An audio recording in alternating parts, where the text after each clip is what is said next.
Amigos, sejam bem-vindos a mais um Tempo Precioso. Hoje, com a presença de um grande amigo, pastor Fabrício Moura, que hoje vai conversar muito conosco a respeito aqui de um assunto que eu tenho certeza que vai tocar a sua vida no nome do Senhor Jesus Cristo, tá bom?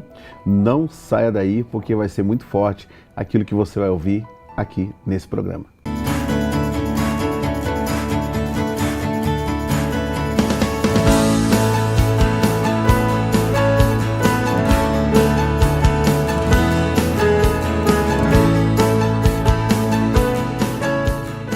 Recebendo aqui no Tempo Precioso, meu amigo, pastor Fabrício Moura, pastor da Igreja Presbiteriana Renovada. Pastor, boa noite.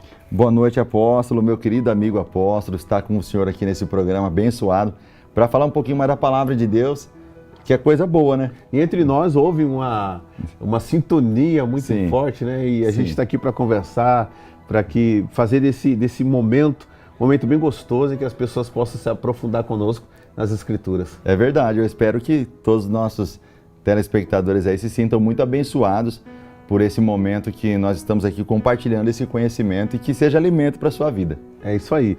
E eu quero aqui começar logo, pastor, aqui, Daniel capítulo 2, no versículo 32, ali o texto traz a respeito da estátua de Nabucodonosor. E até vou contar para ti uma experiência que eu tive. Sim. Isso foi em Limeira, não lembro se foi 2008 ou se foi 2010, mais ou menos. Eu tive uma experiência com Deus onde eu comecei a olhar à minha volta e ver pessoas ruins, pessoas más, pessoas que estão sem a presença de Deus, né? Sim. Vamos colocar assim, reinando. E outras pessoas boas que não estavam reinando. Sim. Numa madrugada Deus me levanta, eu acredito que foi o Espírito Santo que me despertou e Deus me deu esse texto. E ali eu fui estudar esse texto e esse texto trata dos reinos Babilônio, Persa, Grécia, Roma, assim por diante. Depois você vai falar um pouco sobre isso. E o Senhor Deus falava comigo, eu estabeleço reinos, eu estabeleço reis, eu removo reinos e removo reis. Foi até uma palavra profética para mim, porque hoje Deus entregou na minha mão um reino, né? Um ministério, né? Vamos dizer assim, onde a gente é cooperador do reino de Deus. A gente está ali fazendo a vontade de Deus. E nessa madrugada, ele me falou sobre a imperfeição do homem. Ele falou comigo sobre todos os reinos que antecedem o reino de Deus, o reino do Filho do amor de Deus, ele é imperfeito. E o reino de Deus é o único reino perfeito. E ali traz nas Escrituras as partes da estátua. Sim. Ouro, prata, cobre e tal. Acho que é bronze, né? Uhum. Ferro. E barro e ferro. Barro e ferro. No final. E aí vem uma pedra. Sim. Lançada sem mãos. E essa pedra bate no pé da estátua. Gostaria que o senhor falasse um pouco sobre essa pedra para os nossos telespectadores do programa Tempo Precioso. Tempo Precioso, programa especial. Apóstolo, eu tenho dito o seguinte, que nós temos como tema principal da Bíblia uma oferta que Deus deu. Essa oferta se chama Jesus Cristo. Então esse é o tema principal. Eu creio que a Bíblia ela é uma preparação para a revelação do Filho de Deus. Se Jesus é o príncipe, é o rei, é o cabeça, ele precisa de um reino. E esse reino, que precisa ser estabelecido aqui na terra, ele está sendo preparado desde a fundação do mundo. Sim. Então não é algo que nasceu porque Adão e Eva caiu. É algo que já estava preparado antes de Adão e Eva. O Cordeiro já estava preparado antes da fundação do mundo. Então ele é um reino eterno.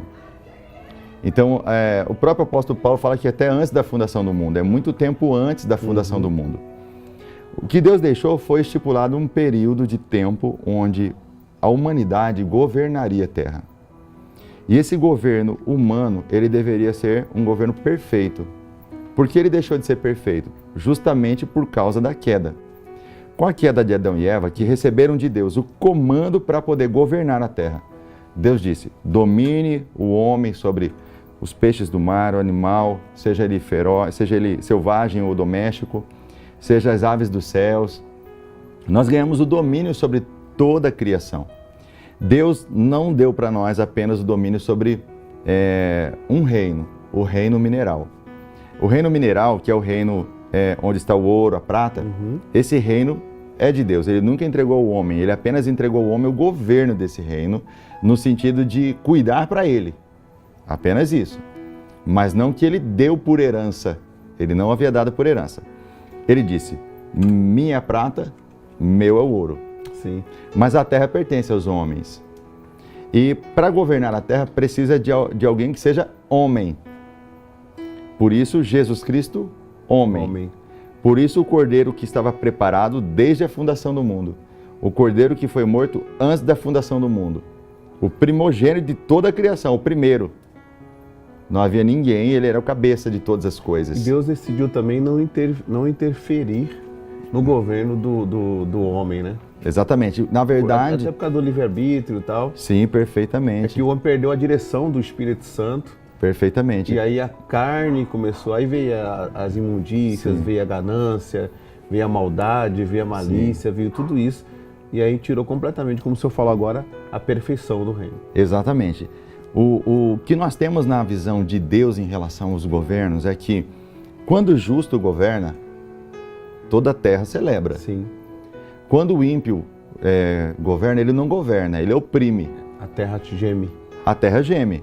Porque o reinado de um ímpio, na verdade, é justamente gerar opressão, que vai resultar nesse gemido. Então, mesmo o governo de um justo não é perfeito, mas ele pode ser um governo que agrada a Deus. Sim. Então, onde está o ponto de inflexão? Onde está o ponto de vista divino em relação aos governos, que muitas vezes, na igreja, até os teólogos, pastores, têm dificuldade de compreender e são poucos que você consegue perceber que eles entendem isso. Onde é que está? Porque sempre foi o desejo de Deus que um justo governasse. Então, toda interferência de Deus, ou todo favor de Deus em relação aos governos, aos reinos, aos impérios, é que estivesse como cabeça um justo. Então, a legalidade de Deus de agir dentro do reino dos homens sempre será através de outros homens. Então é verdade isso que o Senhor Deus decidiu escolher um homem, segundo o seu coração, para reinar sobre Israel. Exatamente. Então, qual que foi o grande problema dos governos dos homens? Foi quando o império do mal, o império das trevas, quando homens que não eram justos, mas ímpios, começaram a governar, começaram a encabeçar a humanidade. Eles começaram a gerar opressão, sendo que o desejo de Deus sempre foi que um justo governasse, mesmo depois da queda. E o justo que eu digo é alguém que realmente ouve a voz de Deus, não é alguém perfeito, não é alguém que não peca, não se trata disso, se trata de alguém que decide governar segundo o coração de Deus. Então, depois de muito tempo, Deus encontrou alguém em Davi. Entendi. Foi em Davi que ele encontrou. Então, esse governo do justo sempre foi o objetivo de Deus. Deus sempre quis que estivesse encabeçando a humanidade, uma nação, um grupo, alguém que fosse segundo o seu coração. E essa era a grande dificuldade. Até em relação à igreja, né? Sim. Em relação à igreja, Deus ele tem algumas atributos que um bispo, um pastor, um apóstolo, eles não podem abrir mão. Exatamente. Eles têm que ter aquilo, né, para estarem à frente de um povo e governar, porque ser um pastor, ser um profeta, ser um apóstolo, né, ser um mestre e um evangelista são governos estabelecidos por Deus para que Cristo seja gerado na vida do povo, na vida da igreja, na igreja. Sim. Né? É o objetivo desses governos, né? Exatamente. E Deus ele escolhe pessoas também que sejam justas. Que sejam justas. E aqui está o grande ponto. Nós temos uma linhagem, que é a linhagem de Caim, que ela foi prevalecendo, ela foi crescendo e multiplicando. E eles foram edificando cidades. Quando eles edificavam cidades, o que eles faziam, na verdade, era construir prédios, construir torres. E nessa construção, eles construíram isso através do sofrimento do ser humano. Então, qual que é o desejo de Deus? Que nós viemos governar a terra. Nós viemos governar, sim, a humanidade, mas não oprimir, não mandar. Na verdade, nós temos domínio sobre a criação. Nós não temos domínio sobre os seres humanos. Os seres humanos, eles são indomáveis. Os seres humanos não nasceram para ser dominados. Então, todo ser humano, ele nasceu para ser cabeça. Ele tem a essência de Deus dentro dele. Então, quando ele é dominado, ele entra num processo de opressão. Esse processo de opressão é ele viver uma vida fora da vontade de Deus e fora do propósito que ele nasceu para ser. Então, uma forma de você fazer um ser humano mudar de opinião não é dizendo sim ou não, mas como o senhor estava pregando no programa Sucesso, Sim. a respeito da orientação aos jovens em relação Sim. ao namoro, em relação à escolha de uma Sim. pessoa para estar com ela durante a sua vida. O senhor estava falando ali e o senhor faz uma pergunta, né?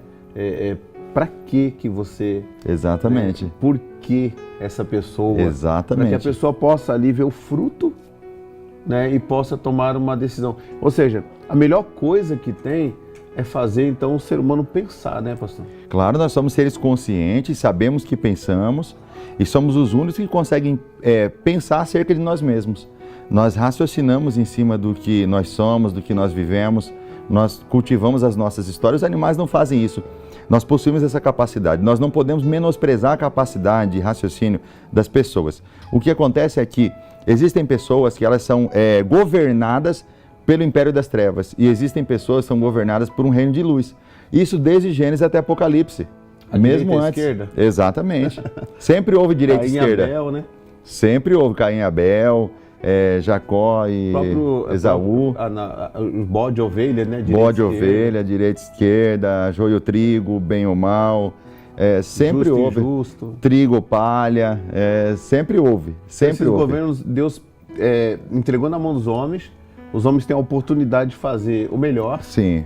e cada um vai prestar conta daquilo que fez. Vai prestar conta daquilo que fez.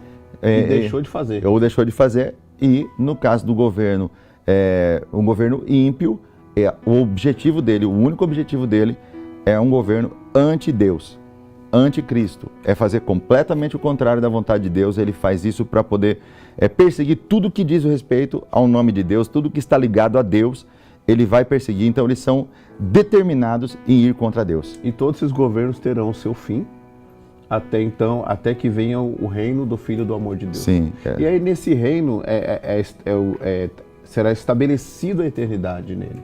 Mas até ser estabelecido essa eternidade, tem um arrebatamento, tem Sim. o tribunal de Cristo, Sim. tem as bodas do Cordeiro, Sim. tem o milênio, Sim. que é o Jesus vai reinar com sua igreja aqui na terra, e tem também o juízo final, ou seja, o julgamento final. O julgamento final. Né? E no meio de tudo isso tem a coisa muito importante que tem a ver com o nosso assunto, que é o quê? O julgamento das nações. Julgamento das nações. O julgamento das nações, que é o quê? É quando todas as nações serão julgadas. Todas que existiram ou deixaram de existir, não importa, todas elas. É por isso que Jesus diz assim, haverá mais rigor para uma nação do que para outra. Haverá mais rigor para Cafarnaum do que para Sodoma e Gomorra. Então, quer dizer, é um julgamento federativo, é um julgamento de nações. Veja os impérios. Nós tivemos o primeiro império registrado pela história humana, foi o Império Egípcio. Depois nós tivemos o Assírio. Uhum. Então, no sonho de Daniel, ou no sonho do Nabucodonosor, ele tem a estátua com a cabeça de ouro, que é o império dele. O império dele é a cabeça de ouro, ou seja, a Babilônia. Aí depois nós vamos ter o Império Medo-Persa, que é o império de prata. Aí nós vamos ter de bronze, que é o Império Grego. Aí nós vamos ter o Império de Ferro, que é o Romano. E termina com o Império de Ferro e Barro, que é o Império do Anticristo. É isso aí. Então daqui a pouco a gente vai falar mais sobre isso, eu tenho certeza. Agora entramos num assunto onde nós vamos falar sobre o Tribunal de Cristo, sobre o arrebatamento da igreja. E eu tenho certeza que vai ser muito produtivo para você que acompanha este programa Tempo Precioso, com a presença do meu amigo pastor Fabrício Moura. Voltamos já.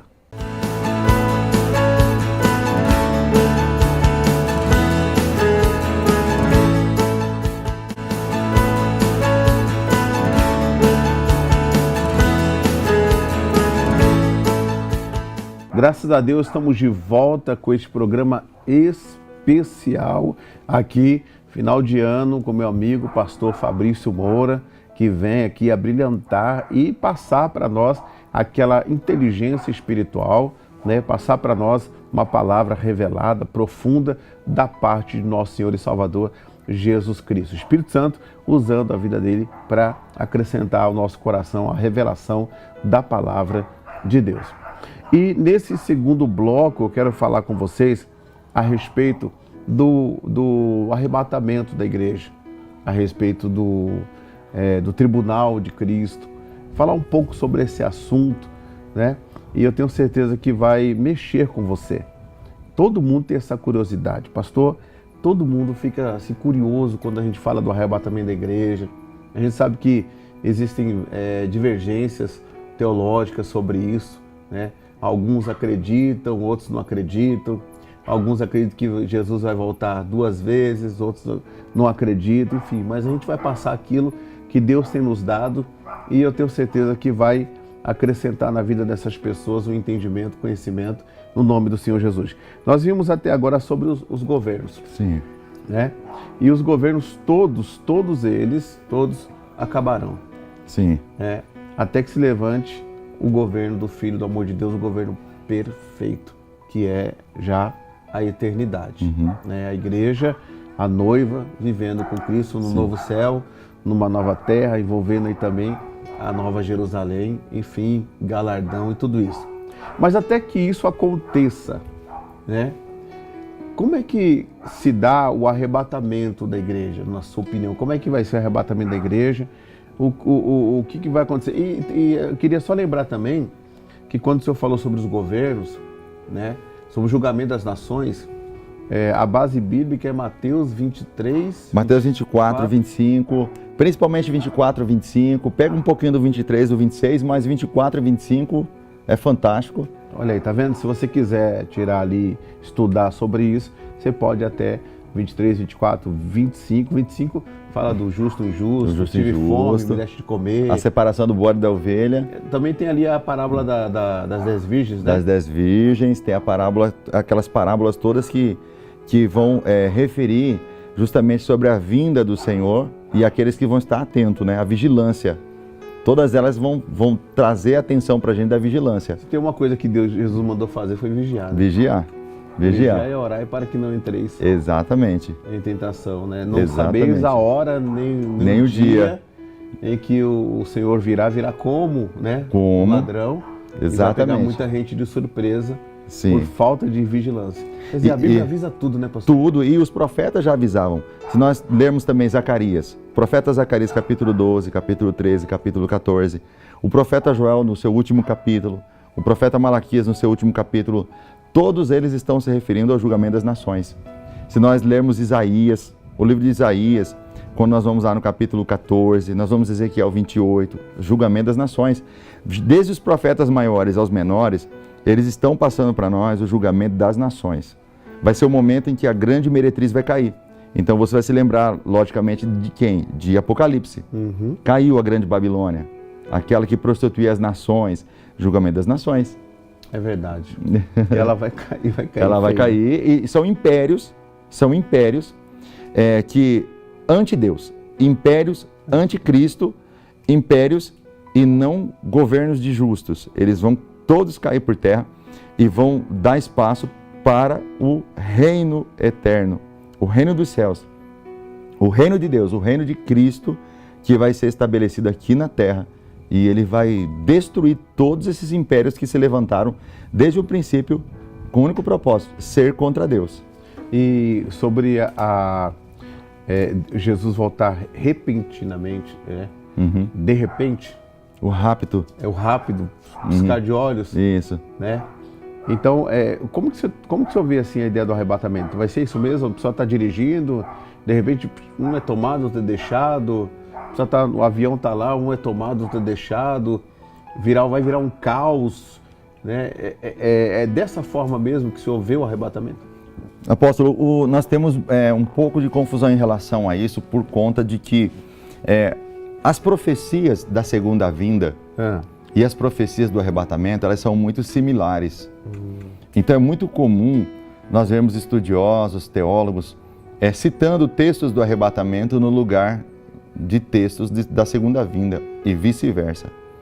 Então, por eles serem muito parecidos, essa utilização de versículos, como por exemplo, o rapto, esse rapto, ele está muito mais ligado à segunda vinda do que ao arrebatamento.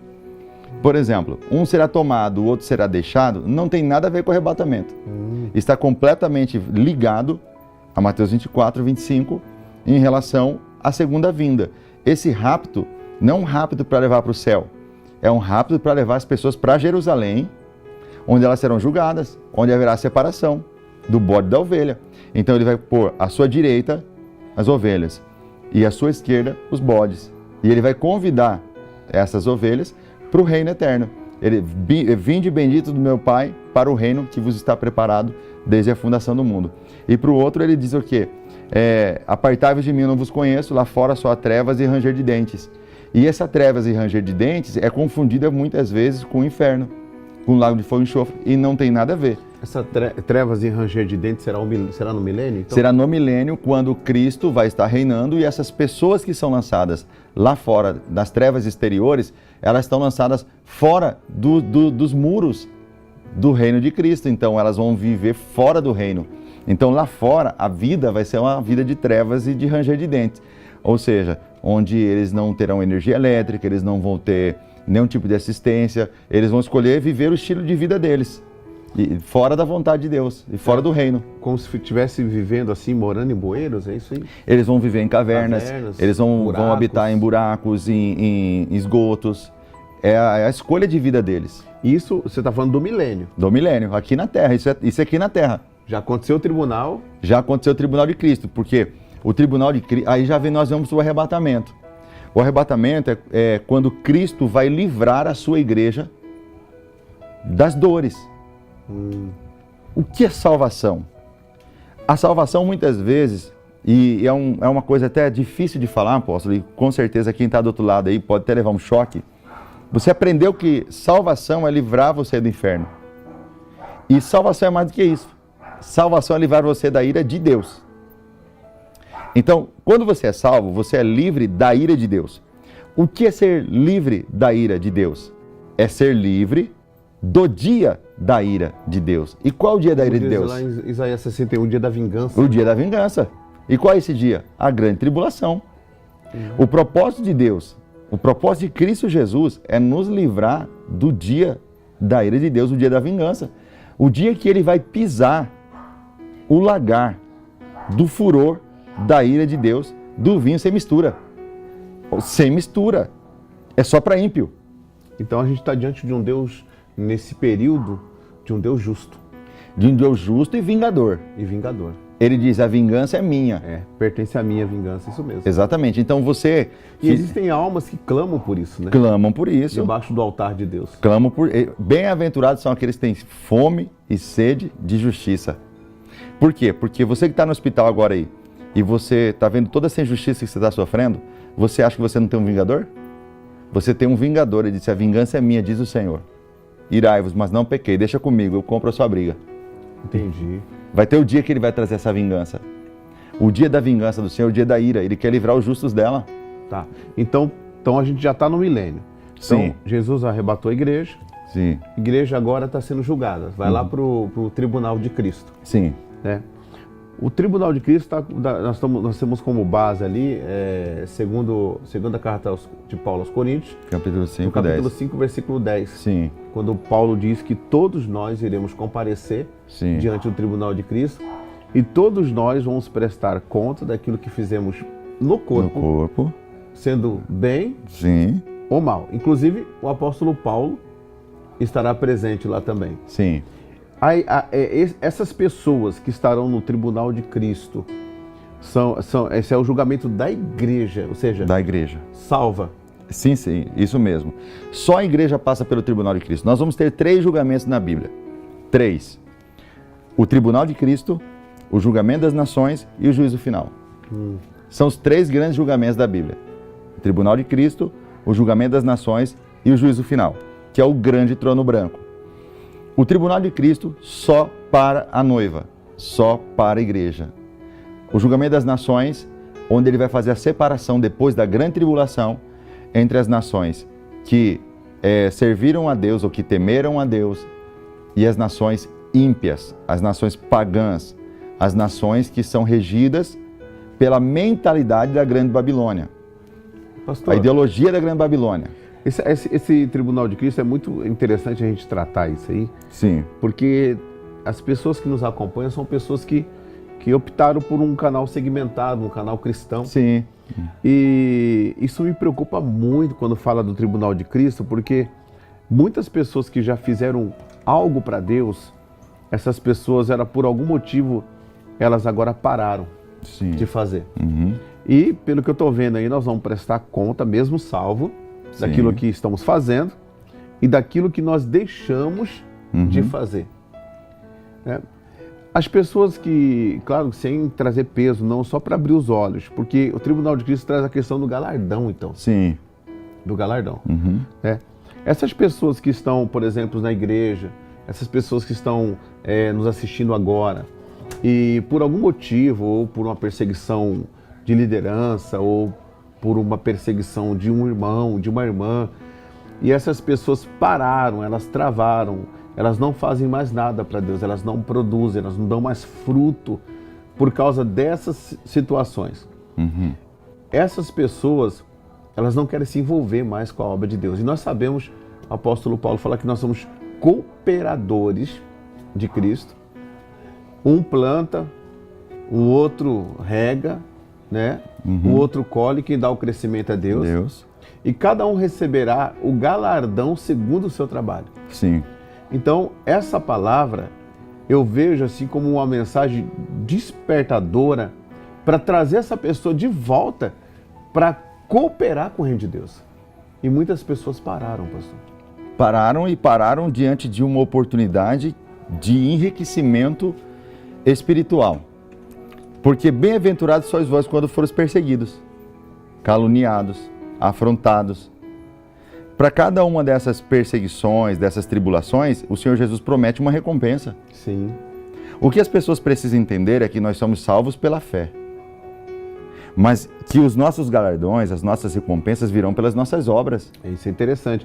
E a questão, quando fala do livro da vida, Sim. o livro da vida, ele já traz o quê? Já traz o histórico todinho da pessoa. Todo, porque tem o livro da vida do Cordeiro e tem o livro das obras. E foram colocados livros, é assim que está dizendo em Apocalipse, e foram postos livros. E o livro da vida, que é o livro da vida do Cordeiro, que está escrito com o nome escrito nele, porque não é só um livro da vida, há pelo menos 2 livros da vida, provavelmente um livro da vida do Antigo Testamento, um livro da vida do Novo Testamento, porque tem o livro da vida do Cordeiro. Aí nós temos os livros das obras, e esses livros das obras é onde que nós recebemos nossas recompensas, nossos galardões. Os nossos galardões, eles vêm através de sofrimento, de padecer perseguição, padecer por aflições. Então, todas as vezes que nós somos perseguidos, somos caluniados, difamados, nós estamos aumentando nosso tesouro no céu. E as pessoas estão confundindo, né? Elas estão deixando de fazer o que elas precisam fazer, um compromisso com a igreja, um compromisso com a palavra, um compromisso com Cristo. Elas estão deixando de cumprir aquilo e estão naquelas de, Deus me ama, Jesus já pagou o preço por mim, Jesus já sofreu no meu lugar. Então, só que nós temos uma missão que é levar a palavra de Deus para as pessoas. E tudo isso requer o quê? Requer energia, requer esforço, requer sacrifício, né? Requer renúncia. Exatamente. E as pessoas, elas estão saindo fora disso, porque as pessoas não estão querendo mais fazer. Exatamente. Né? Cumprir a sua chamada, cumprir o seu ministério. E nós vemos na Bíblia, o próprio apóstolo Paulo, né, ele fala, terminei o bom combate, né, acabei a carreira, terminei o bom combate, terminei a carreira e guardei a fé. Exatamente. Pela fé, o Senhor falou, pela fé nós somos salvos. E mas verdade, tem a carreira também. Tem a carreira também, e aí vem o galardão. Exatamente. Né? E agora me espera um prêmio. Ele fala do prêmio, galardão. A vocação, a qual me foi confiada. Exatamente. Então, isso é muito bom para despertar você que está nos assistindo. Você é um obreiro da casa de Deus, você é um pastor, você é um membro da igreja, né? Porque existem pessoas que vão cumprir o seu ministério como aquelas mulheres de Lucas capítulo 8, cooperando com seus bens, pessoas que vão ajudar a obra de Deus. Quer dizer, Deus precisa de pessoas de todas as áreas para que o evangelho seja pregado. E quem ganha almas é sábio, quem ganha almas, essa pessoa, ela vai refugir como astro nos céus. Aquele que muito ensina, aquele que ganha almas, ele vai refugir como estrelas, como astros nos céus. Então pense nisso, tá bom? No próximo programa nós vamos falar mais sobre essa questão. Você não pode perder, em nome de Jesus. Pastor Fabrício, nós chegamos aí ao término dessa programação. Infelizmente, né? Mas eu sei que essa pessoa, ela não vai perder essa semana, porque vai ser muito forte o que Deus vai fazer. Que Deus te abençoe, muito obrigado. Muito obrigado, agradeço pela oportunidade, que Deus abençoe a Rede Super, que Deus abençoe a sua vida, apóstolo, em nome de Jesus. Obrigado, pastor. Então ficamos por aqui, que Deus te abençoe, tempo precioso, não temos mais tempo, mas foi precioso esse momento com vocês. Amanhã vamos retomar esse assunto, tá bom? Nesse mesmo horário. Fique ligado, que Deus te abençoe e até o nosso próximo encontro.